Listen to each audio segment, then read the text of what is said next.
I, Xavier Gorgoel, नमस्ते,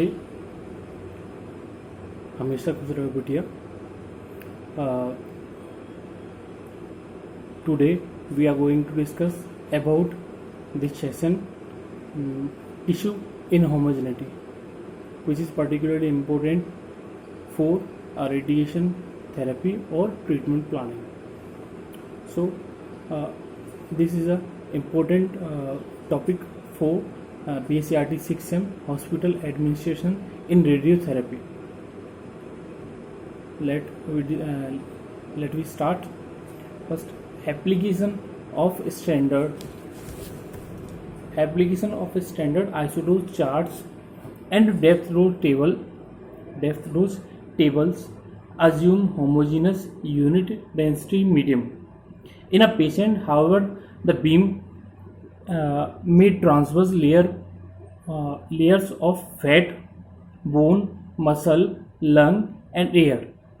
The presence of these inhomogeneities will produce changes in the dose distribution depending on the amount and the type of material present and on the quality of radiation.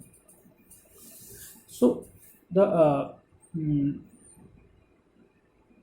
tissue density or atomic number is not the same. So the dose distribution is not equal for all the tissues and parts of the body. So tissue inhomogeneity correction factor are used. The effect of tissue inhomogeneity may be classified into two categories. First is changes in the absorption of the primary beam and associate pattern of scattered photons, and the second is change in the secondary electron fluence. The relative importance of these effects depends on the region of interest where alteration in absorbed dose are considered.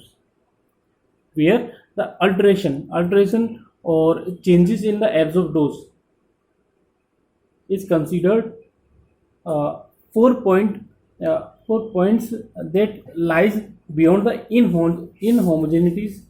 The predominant effect is the